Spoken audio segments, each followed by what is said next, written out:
Nemesis Sub Terra screens are being put up in the queue line, plus Sirens testing outside of the ride. Join me for the most recent and up-to-date Nemesis Sub Terra construction before it reopens later this season. So yes, starting off with the queue line for this attraction then, and plenty of work has been happening in it over the past few days. Starting off with one of the most major updates, and that here you can see a team of men here are basically putting up this screen in the queue line. And if you've ever been on Sub Terra before, then you would have known that there were plenty of screens dotted around the actual queue line, playing some pre-show videos, building up before you head into the attraction. But yeah, they were taken down, of course, when it shut back in 2015. And yeah, it looks like they're putting them back in now. Of course, these are all waterproof TVs that Alton Towers use in many of the queue lines for their different rides and attractions. And yeah, they'll be put up there.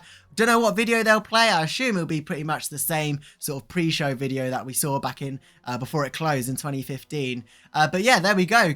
I mean, why would they be putting TV screens up if they didn't plan for it to reopen pretty shortly? Because if you know, they're putting screens up in the queue line. That's probably one of the last things that they'll do. So it shows that this ride is pretty close to opening to the public. And I won't be surprised if we see it open before summer holidays, really. Potentially May half term. That's coming up soon. So yeah, Sub Terra potentially opening May half term. So more updates then is that they've actually installed some sirens outside of the main ride building, and these were never actually seen before. So essentially, before you're heading to Sub Terra, there's a little pre-show that plays, and then you head into the lift that takes you down to see the egg. Well, actually on the outside of this, the exterior of this building here, you can see that they've added some red sirens. Now this is very interesting because on the actual original sort of original Nemesis Sub Terra, they didn't actually have these sirens. So new addition to there. Could that suggest more storyline changes for the inside of this attraction? Interesting to see. I mean, only time will tell really.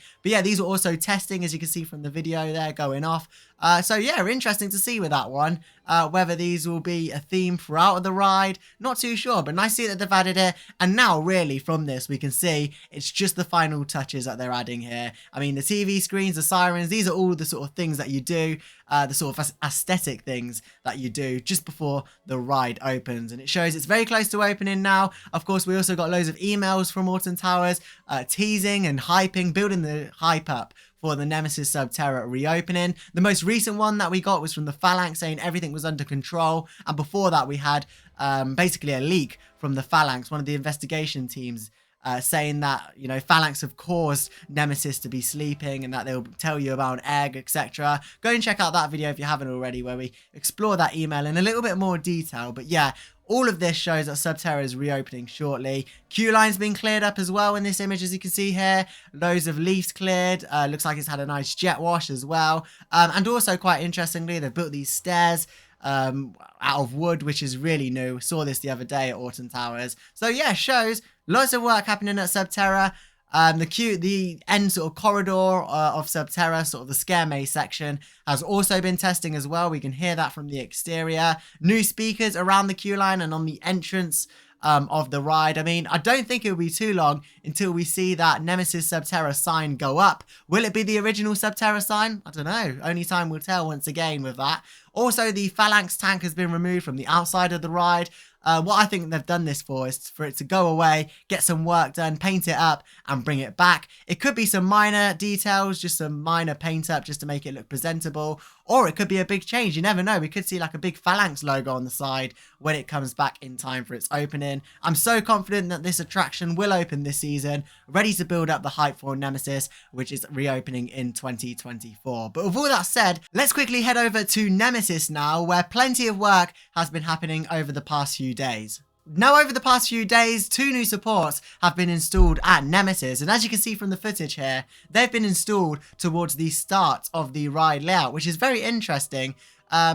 You know, as we've seen with this project, they've started from the back and worked their way forward. However, it's interesting to see that they've installed these 2 supports towards the start of the ride layout. Could we be seeing some track go on there in the next few days? I'm not too sure. But we do know that on this sort of section of the ride, 1 support will be added just for some more infrastructure for the track, and it's quite a high tension part of the ride. But yeah, interesting to see that they've installed these two towards the start of the ride. Goes against what they've been doing, really, installing them from the end of the ride and working their way forward. Alongside that, loads of work has been happening on the actual station for Nemesis, which is very interesting to see. I think with this work happening, it shows that plenty of work will be happening and big changes to the actual station for the ride. Of course, Nemesis' station is inside the actual creature or monster of Nemesis, and the workmen and work team at Alton Towers have actually been sort of digging away at the station. You can see here a hole that was created on a sort of tentacle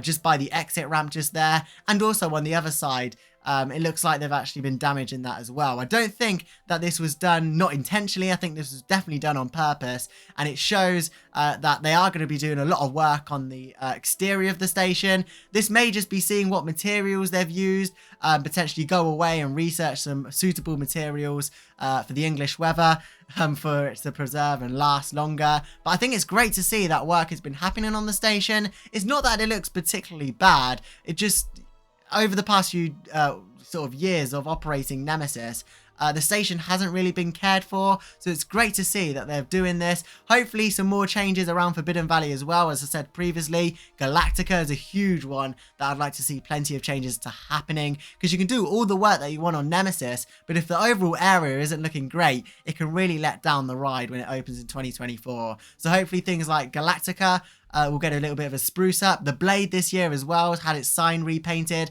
and hopefully Funk and Fly departs from Alton Towers. But with all that said, there's the most recent updates from Nemesis Sub Terra and also Nemesis. Let me know all of your thoughts in the comment section down below. Are you excited for this project? What do you think could happen to the station and Galactica? Could they incorporate this into one big theme? Let me know all of your thoughts in the comment section down below. When do you think Sub Terra will open? In my opinion, I think it will be either summertime or just before, potentially even as, you know, most recent as May half term this attraction could open. They're getting to the final points now. We've seen they've installing the TVs, they've installed the sirens outside the exterior of the building. It's not too long until this attraction opens. But with all that said, if you did enjoy the video, do consider subscribing. Plenty more videos out in the coming few weeks. The next vlog here on the channel will be from opening day of the World of Jumanji at Chessington. So stay tuned for that when it's released here on the channel. But with all that said, I'll see you in the next video.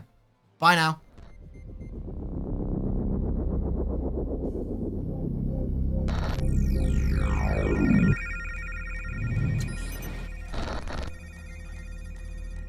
For decades, Phalanx has been delivering tactical security to sensitive research locations across the world. It has access to the latest satellite tracking technologies and boasts a 48-hour response time to any location on the globe.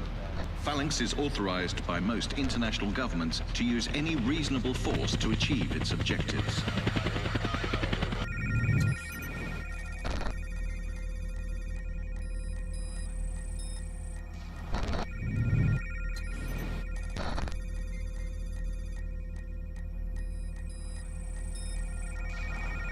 The facility you are about to enter is one of Phalanx's most recent acquisitions, and potentially its most exciting. Phalanx was deployed to this location when excavations near the long-established Nemesis site revealed hidden cave systems extending for several kilometers below ground. Recent discoveries at this site have prompted Phalanx to upgrade its security status to Category 1. These discoveries represent an astonishing research opportunity for this and future generations. Safe access is now guaranteed for both scientific personnel and civilian visitors.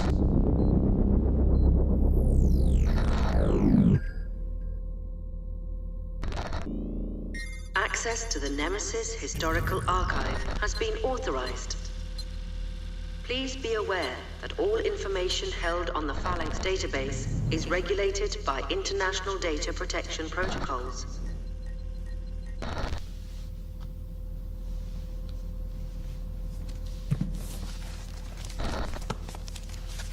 The original Nemesis files vanished under mysterious circumstances, but copies exist and Phalanx operatives are resourceful. The images you are seeing prove that even when the Nemesis site was first exposed back in 1994, all was not as it seemed.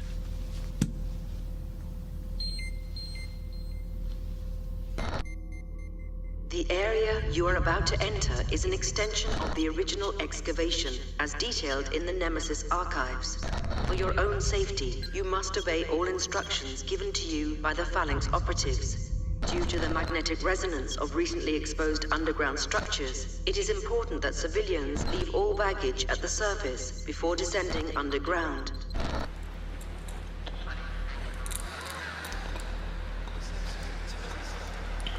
The Phalanx survey team are documenting the system of caves lying beneath the Nemesis site. Approximately 27 kilometers of tunnel have been explored and mapped.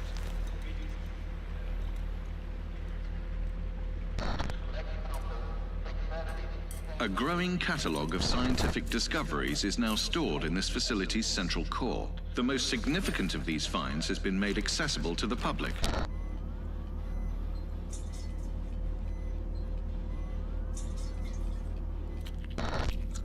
Please remember to obey all safety instructions during your visit to the core. All hazardous material has been made safe for civilian viewing.